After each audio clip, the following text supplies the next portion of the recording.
Retirement for Life. Your passport to a comfortable and confident retirement. The podcast that's equal parts education and entertainment, where we break down the retirement maze with a dash of fun and a heap of wisdom from your host, Christian Sear CPA, the passionate retirement specialist and president of Sear Financial Wealth Advisors, the independent registered investment advisor specializing in the AIM Retirement System. Welcome back to the Retirement for Life podcast. Today, I am honored to have one of my heroes, Dr. Wade Pfau. He is one of the most respected voices in the retirement planning community. He is a professor of retirement income at the American College of Financial Services, founder of Retirement Researcher, director of retirement research at McLean Asset Management. He has published many books. This one included my favorite book, Retirement Planning Guidebook. We're going to be talking to Dr. Wade Pfau today. His work, his books, his research. And Dr. Wade, I just want to say thank you for coming out to the podcast. I can't tell you how excited I am. Thanks for being with me today. Absolutely. Thank you, Chris. It's a pleasure to be here. Yeah. I just want to share with everybody how I first met Dr. Wade Pfau. It was actually in a research paper that you did with Michael Kitsis in 2014. We came across the equity glide path work that you did. And I want to say that absolutely changed the way we look and view at retirement planning. And since that paper came out, you have been a guide for us. And it's just so great to have you here on the show today. So tell me, maybe your breakthrough was in 2010. You write this research, you have this article published, and it's called The International Perspective on the Safe Withdrawal Rates, the demise of the 4% rule, which, if we could say it nicely, it enlightened retirement planners around the world. I think that's safe to say. I'm curious, though, about that work. Just quickly tell me a little bit about that work, the perspective of different countries. The 4% rule may or may not be as effective. But before you talk about the paper, tell me, would you say that was the part of your career where everyone knew who you were? Is that your launching pad point, or was that not your launching pad point at all? No, that would have been the launching pad, followed up 6 months later with the real 1-2 punch launching pad. The Safe Savings Rate article from May 2011 was my real launch pad, I'd say. But yeah, that December 2010 international perspective on the 4% rule, that really helped solidify the change in focus, where in Japan, I was more of a traditional economist, and no one's really interested in research from traditional economists. But I wrote that article, and people are actually reading it, and they were commenting about it on discussion boards on the internet and things. And I never had any experience like that. So I thought, wow, this is actually a much more useful line to do research in. So I made that full switch over to US-based retirement planning and never really looked back. And yeah, that article was pivotal in the process for sure. I always think about, I was always a big Michael Jordan fan, and I always use the Beatles also in this type of analogy, Bon Jovi. There are certain people who can't just go anywhere. They can't even go to the grocery store without being mobbed. And I would say you're not obviously at that level, but at the recent planning conference you and I attended, the Horizons Planning Conference, which was a great conference, by the way, put on by the American Business Financial Services. It was interesting to watch you from afar. You are being mobbed by advisors left and right. People like me. Here's a picture. I took a picture of us. Does that get old? I mean, after a financial planning conference, are you just ready to just get the heck out of there and never talk to an advisor for 3 weeks? Or what's that like? You're very gracious with your time. What's that like when you're at a conference like that? Oh, it's fun because I don't have to worry about having to initiate conversations. People just come up to me, so it makes it a lot easier than at events where nobody knows who I am. But right, with the American College, there are more than 10,000 RICPs, the Retirement Income Certified Professional. And so all those individuals are familiar with me because there's so many videos in that program it's not live classes. It's watch at your own pace video recordings. So yeah, there's a lot of people who know who I am and feel like they know me. And so it's great to meet people that way at those conferences. But right, as soon as I leave the conference, I'm back to nobody knows who I am. So You can still go to the grocery store. For advisors listening, I think it's such a great organization that they really help promote a full breadth of retirement planning topics and designations, credentials. It is interesting a lot of times when we're going as advisors to these conferences. There are some larger conferences that, for the most part, tend to focus on, I would say, maybe not in-depth retirement planning.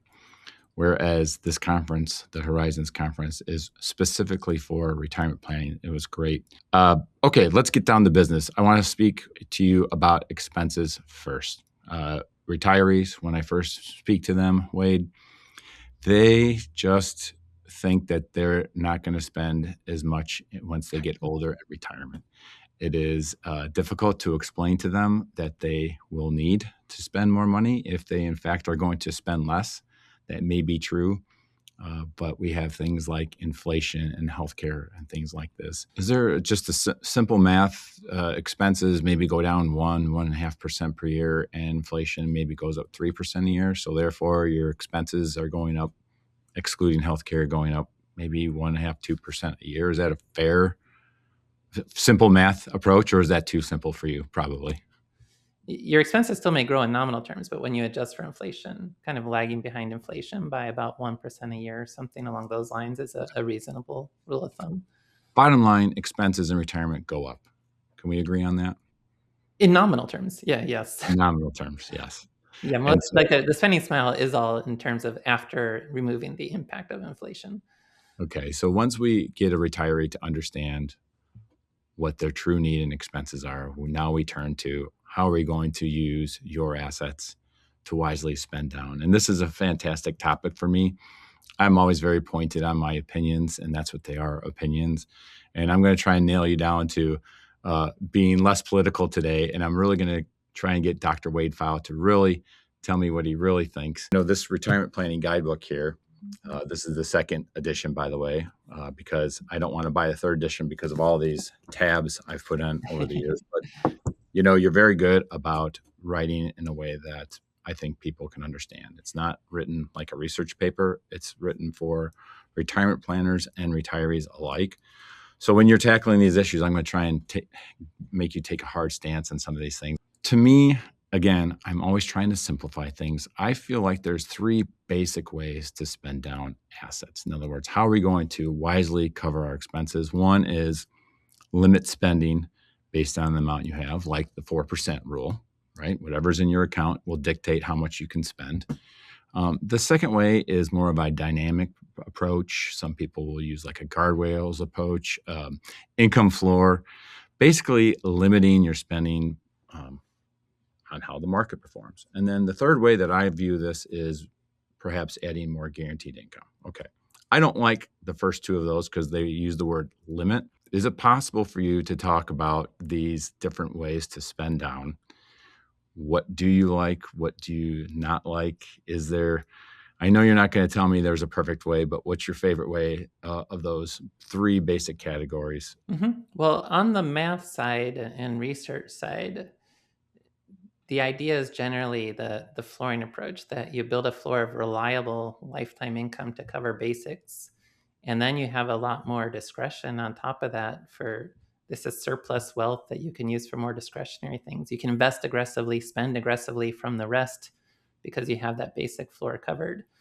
And that's the income protection style. But I've been around at this point long enough to know that there's so much disagreement in the retirement income world. So the other approaches you're mentioning, the total return investing style is you don't really worry about reliable income because you're not necessarily differentiating between essential expenses and discretionary expenses. You just want to meet everything, do everything. You want to meet that lifestyle. And so using a flexible spending strategy from your investments can work fine for those folks. And then there's also the more time segmented or bucketed crowd, which is moving away from a total return investing approach and thinking more about I'm going to have short-term buckets and long-term buckets, and I'll use bonds to cover upcoming expenses in the short-term bucket. And then my stocks would be more earmarked to longer-term buckets to focus on greater long-term growth. And at the end of the day, any of those approaches are viable and can be made to work. And it really depends on what people are comfortable with. So I'd say any approach is fine if that's what you're comfortable with. But if you really want to drill into the math of what works best, research I've done going back to 2013 always points to the idea that the efficient frontier for retirement income, it's like stocks and annuities instead of stocks and bonds. That annuities that provide lifetime income protections and include pooling risk through insurance companies are more powerful for meeting a retirement spending goal than bonds are. So annuities are not a stock replacement, but they're a bond replacement. And so when you have that floor of reliable income, then your stocks are, again, they're more for discretionary types of goals that you can take more risk. And if markets do well, enjoy a lot of additional lifestyle beyond that core floor that you've built. Well, we're not going to go on record and say Dr. Wade Pfau has a favorite way to spend down assets. Maybe we could say that generally speaking in your work, the inclusion of some sort of insurance guarantee may mathematically most of the time be the best option, not always. Is that fair? Mm-hmm. Yeah, Okay. because risk changes in retirement. They're no longer living off the paycheck from work. They have to live off their accumulated assets. And a big problem in retirement is you don't know how long you're going to live. So therefore, you don't know how aggressively you can spend down your assets. And I think this can paralyze people into not spending because they just feel like they need to keep everything they don't know how long they're going to live. They don't want to outlive their assets. And that's where risk pooling through insurance can help people to feel more comfortable spending because they know that there's contractual guarantees that income will continue no matter how long they live. They don't have the risk of outliving that asset because it's contractually protected. And people can't do that on their own. You either have to assume you're going to live a long time or not, but the insurance company can account for, they don't know who's going to not live long, who's going to live a long time. But on average, their average customer will live to their mid to late 80s, and they can pay people like they're going to live to those ages because they know that some of the folks who don't live as long, their premiums help support payments to those who do end up living into their 90s or beyond. I just know that when I'm talking to a 65-year-old couple who are about to entrust a financial planner with all the assets they've accumulated over their life, and you're going through options like the 4% rule, and you can effectively say this will work, but I just want you to understand that most of the time you're going to die with an unusually large balance, perhaps more money at the end than what you started with, just in the spirit of being safe and not running out of money. It can potentially fail under poor market sequences or high inflation. And are we really accounting for your personal goals here? Well, if we're going on to the dynamic spending, guardrails, whatever you want to call it, essentially I'm telling people you can spend your money if you can go on vacation if the market does well. Or how about a strategy where you don't have to worry about it? It's an easier emotional discussion. And I think emotions in practice for me are a huge part of it. Let's talk about taxes, can we? Sure. All right. I'm going to try and put you on the spot again. How much are taxes going to go up, Dr. Wade Pfau? It's hard to say, but yeah, I mean, last year we went in the direction of permanently putting the tax rates at these lower, like 10%, 12%, 22%. At the very least, just going back up, making that 12% bracket back to 15, the 22% bracket back to 25. It seems like at the very least, we should expect something like that at some point in the future. Whether the rates go even higher, it's really hard to say. The Congressional Budget Office, Penn Wharton, these models are saying that taxes have to go up immediately and permanently by 30-some%. Mm-hmm. That's a big number, I think. Is it true, though, that when you think about tax rates going up 30%, so that's not 22% tax bracket to 52% tax bracket. It's 22% tax bracket going up to, 26, 27, whatever. What do you think is going to happen here when these retirees who are traditionally being told avoid taxes at all costs, they're going to their CPA's office and the CPA's saying, you have two buckets of money, you have your taxable bucket of money, you can take it out of there. If you need income, it's not going to hurt your 1040 tax return. Or you have this 401k IRA sitting out there. Don't touch that IRA 401k because then the 1040 I do for you is going to look bad. Mm-hmm. I think we're being conditionally trained to just kind of kick our personal 401ks down the road as well. What's it going to be like if the taxes do go up for these retirees? If your basic assumption is that tax rates now are the same now and forever, should we be doing something more than just making the assumption that taxes are going to be this low forever? Or how do you account for that in planning when you're trying to forecast what taxes might look like for these people? Mm-hmm. Well, there can be value in accelerating taxes even with the assumption that tax rates don't go up in the future. I use that assumption. The case would become just even stronger if you assume higher tax rates in the future. But yeah, a lot of accountants focus on minimizing the tax bill for the current year, whereas the lifetime tax planning problem that I focus on and that more and more like financial advisors and so forth are considering is recognizing we have to pay taxes someday, but looking at opportunities to pay at the lowest possible rates. And for folks who have primarily focused on saving in their tax deferred accounts, the 401ks, IRAs, it's called the RMD tax cliff. This idea that when required minimum distributions start, which is depending on your year of birth now, either age 73 or 75, you might be surprised at how much taxable income you suddenly have because you're forced to take these distributions from your IRA 401ks. You're not forced to spend them. It might be a lot more than you actually want to spend.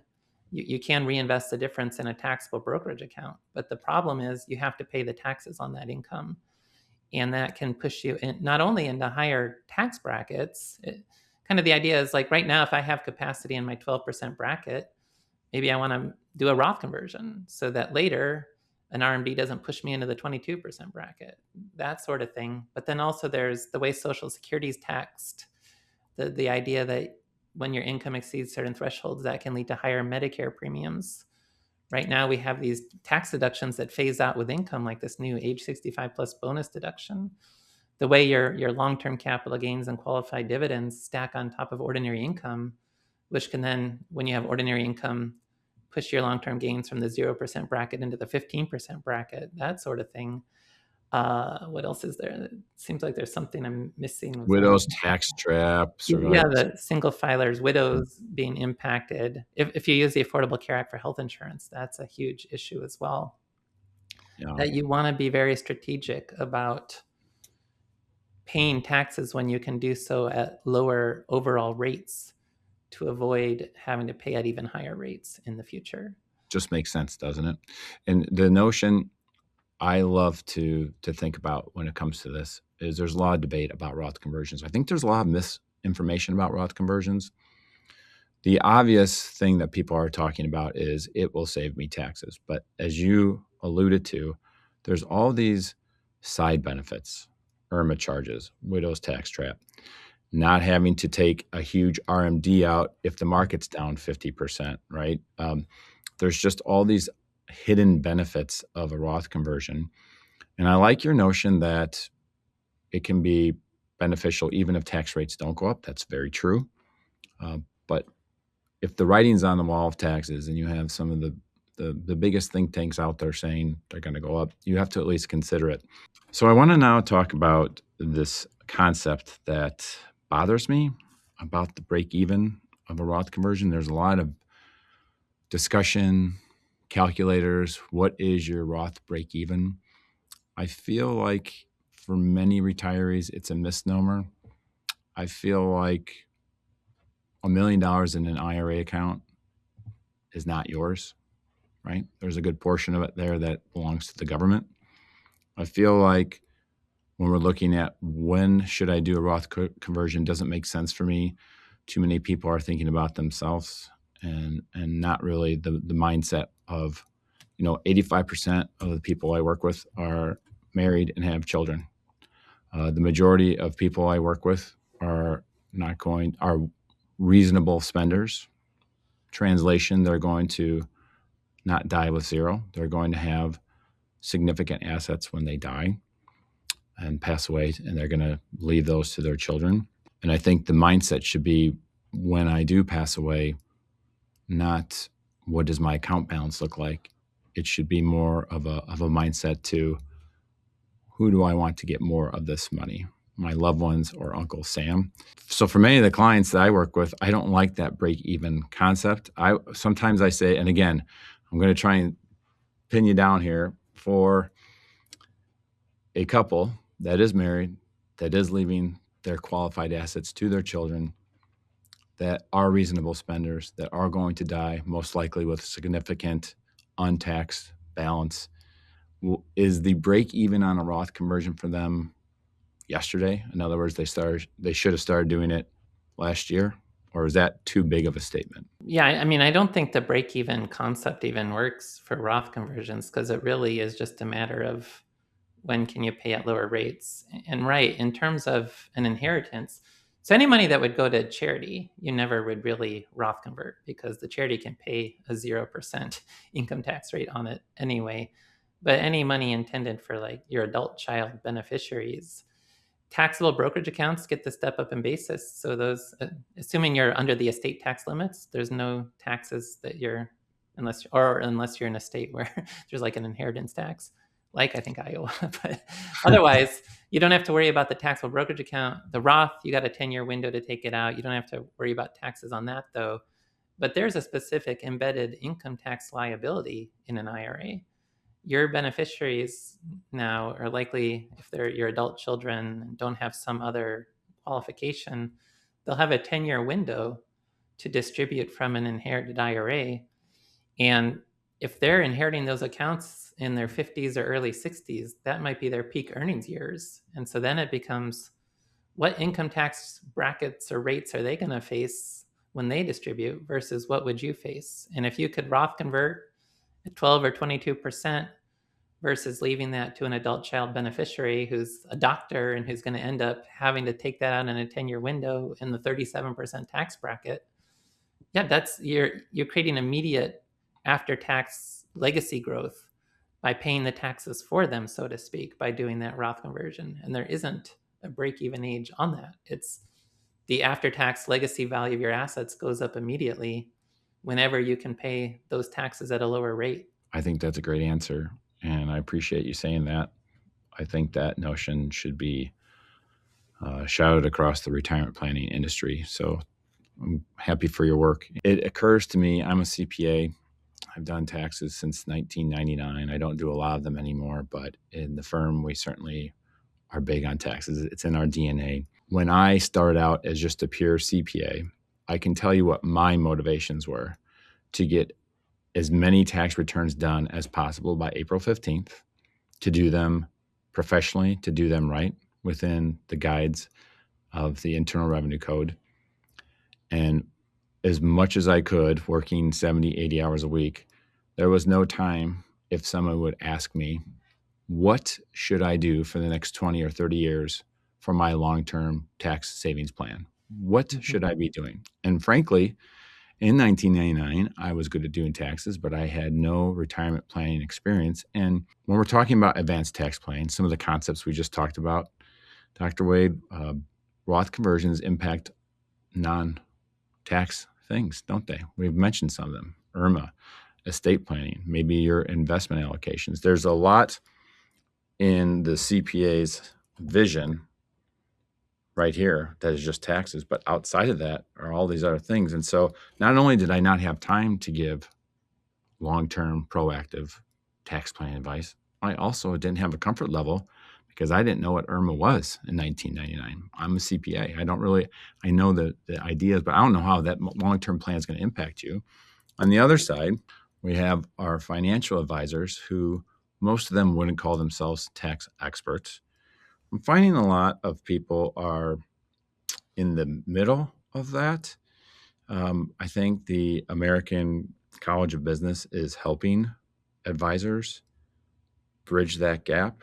Um, is that a real thing? Do you see that gap where there's a knowledge gap between maybe the tax side and the financial side? Well, on the lifetime tax planning question, that's an area where it requires detailed software, and there's a few good programs out there. I've learned the concepts from Covisum, which is based out of Nebraska.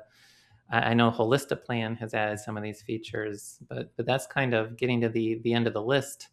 Even there's direct to consumer software or even advisor focused software that does Roth conversions in a really poor manner. They just fill tax brackets, which is a huge mistake. Got to get into all the details and specifics about why. It quickly gets quite technical, but there's not a lot of great options out there. And it's really the way I focus on, what kind of target should I have? How much taxes should I be willing to pay? I basically have to simulate, well, what if I used every possible tax percentage as a target and then see which of those comes out with the best outcome? Because there's so many interrelated connections between how things work out, reducing RMDs, reducing exposure to Medicare surcharges, and so on and so forth, that you really need pretty sophisticated software. And the answer is never to just fill a tax bracket, because that's going to trigger their IRMA surcharges, or Right.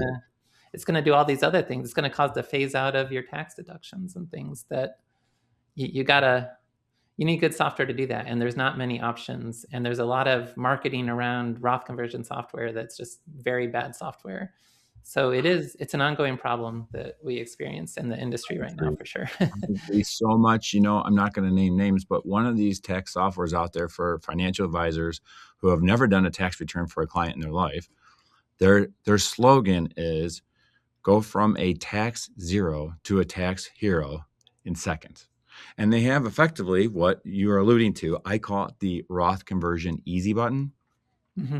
And it's dangerous to just hit a button and automatically fill up a bracket and say, this is what you should do. Not that report that's being basically a recommendation to a retiree. On the bottom report, what does it say? This is not tax advice. Speak to your tax expert or CPA. So Mm-hmm. there's a gap. That's all I'm saying. The problem's even bigger, because Roth conversions is when you have excess capacity, but it also works in the other direction, where you might not want to voluntarily be generating income. And so most of that software overlays Roth conversions on the conventional wisdom, which is spend down the taxable account first, then the tax deferred account, then the Roth accounts last. But even without Roth conversions, you don't want to be doing that. You want to blend. Especially after the taxable account is gone, I don't want to just be spending from the tax deferred account. I want to voluntarily take from that until I hit my target of where I want to be, and then fill the rest from the Roth account. And the softwares that ignore that aspect, they do Roth conversions, which just accelerates the time where you're going to have these huge tax bills as you spend on the tax deferred account. And then you get to this long phase at the end of retirement where all you have is the Roth, and you may not even be filling your standard deduction at that point. It's just very tax inefficient. Can we just go to long-term care really fast? Your book in the Retirement Planning Guidebook, I mentioned this to you at the conference. The notion is just so obvious, but I think often missed, that yes, long-term care is expensive. We may want to protect ourselves from long-term care. But let's not forget that when one of the spouses goes into a nursing home, our expenses go down a little bit. And if, God forbid, one spouse is gone and the second one goes into a nursing home, or they're both in a nursing home, our expenses don't go down to zero, but they effectively go down 95% or something like that. Can you talk about the notion of expenses going down in long-term care when you use the nursing home? And what's your overall thoughts about long-term care? What's the best way to approach possible protection if we think it's needed? Mm-hmm. Well, right, you're alluding to a very important point, which is when you develop your contingency scenario around, like, how much long-term care do I want to be able to fund to feel comfortable with my plan? And if you decide it's like 5 years in a nursing home based on the current average national nursing home prices, and then adding a 5% inflation rate to that, it's going to end up being a huge number. Now that can be partly offset though, because you wouldn't uniquely add that to your other spending. Like you're saying, if this is now the second person, the first person's passed away, the second person's now in a nursing home, you don't need to still assume the rest of that budget is going to be there. They're not going to be spending much outside of the nursing home at that point. So that does help offset the cost.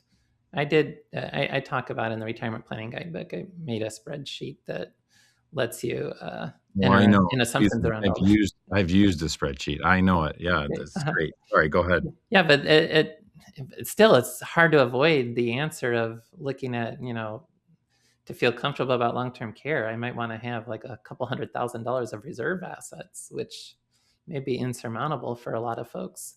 So it's a real challenge. At the end of the day, there's several options to fund long-term care. It's self-pay through accumulated assets. It's qualifying for Medicaid as the last resort when other resources aren't available.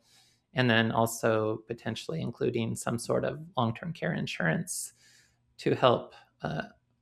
As any insurance does, you pay the premiums, which can then help to dramatically reduce the out-of-pocket spending needed when there is a significant long-term care event. All right, I'm going to put you on the spot again. Last time, the bald advisor, full of opinions. First and foremost, I call it the donut hole, which is I stole the name from the Part D former donut hole. But there's long-term care donut hole. There's people who don't have enough money that protecting themselves from long-term care just isn't feasible.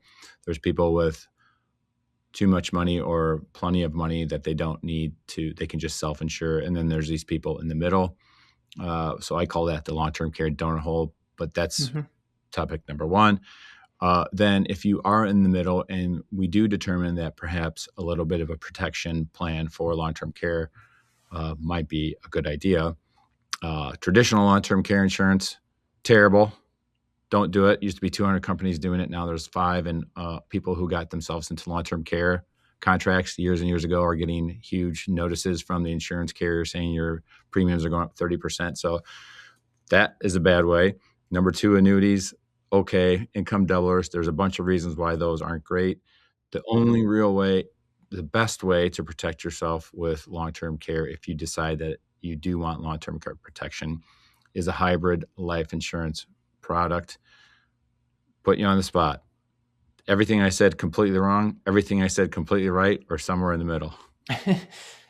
I think, yeah, mostly right. Maybe a little bit extreme. I usually speak a little more in general terms. Like there could be a good traditional long-term care insurance policy out there. But yeah, in general, it's really phased away from traditional long-term care insurance towards hybrid policies that are often connected with life insurance. On the annuity side too, yeah, there could be a long-term care annuity that will maybe double the payments if you qualify for a long-term care need.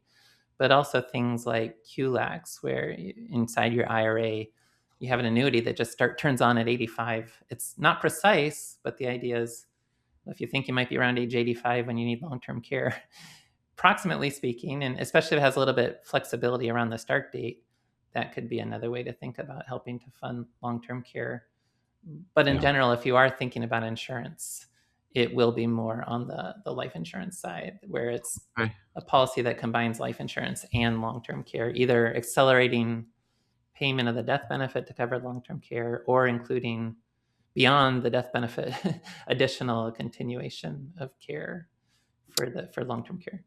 The insurance industry is interesting. We've mentioned more than once today that involving or incorporating two or more insurance type of vehicles into planning can potentially be beneficial. But the insurance industry, in my opinion, is behind the curve in a lot of things compared to the investment side. With regards to these income doubler annuities, the majority of them are using these activities of daily life, right? So if you can't get out of bed, you can't feed yourself, if you don't meet 2 out of 6 of the ADLs, as they're called, then you can qualify for this income doubler, which provides additional income if you need nursing care, which is a great concept. One flaw is that the ADLs don't incorporate dementia into their terminology. So theoretically, you could have a person who is capable of all 6 of those activities of daily life, and they have Alzheimer's, and the income doubler for most of these contracts won't turn on.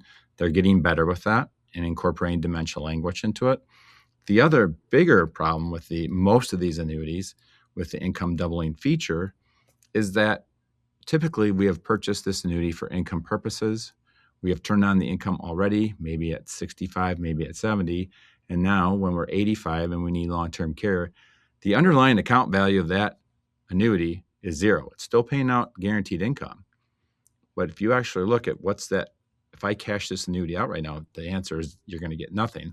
And once the account value goes down to 0, these doublers won't pay out. Yeah. Have you run into that? Have you looked at some of these doubler contracts and seen what they do to these annuities? Right. They're still pretty rare, but yeah, it may only double if there's still a contract value. But if you were otherwise using it for lifetime income, that's definitely the point is you don't want there to be a contract value because you want the insurance company to be the one paying you rather than you paying yourself. So you may not get any doubling. And yeah, it's still unfortunate that there's no standardized terminology around activities of daily living, even if it says like you have to be able to bathe yourself. But does that mean climbing in and out of a bathtub, which is a lot more difficult than giving yourself a sponge bath? And how is it defined in the contract? I wish there could be more standardization with that. But the point you're making as well about dementia and not including something specific related to dementia can be quite problematic as well, because maybe you can give yourself a sponge bath so you don't qualify for the benefit. And it's a big problem for sure. It's a real thing. So I have talked your ear off too much. And I just want to say again, how much I truly respect your work on these podcasts that I've done in the past. I've brought you up in a positive light on so many different occasions. So to be able to have the opportunity to speak to you is a pleasure. Thank you. Is there anything, before I let you go, is there anything you want to ask me? What would you like? Is there anything? No, it's just been a pleasure getting to know you, and it's great to meet you at the conference in Orlando back in May. So I'm looking forward to following you in the future as well. Thank you so much for your time, Dr. Wade Pfau. Always a pleasure. I call him, another opinion, the godfather of modern retirement planning. Have you ever heard that one? No, not for me. I've heard it's my moniker. Bill Binken. You are the godfather of modern retirement planning. Oh, thank you. I dare anyone to tell me otherwise. Anyway, thank you for your time, Dr. Wade. It was great, and we'll see you soon. Investment advisory services provided by Seer Financial, Inc., SEC registered investment advisor. All content on this podcast is for information purposes only and should not be considered investment, legal, or tax advice. Material presented is believed to be from reliable sources, and no representations are made by our firm as to another party's informational accuracy or completeness.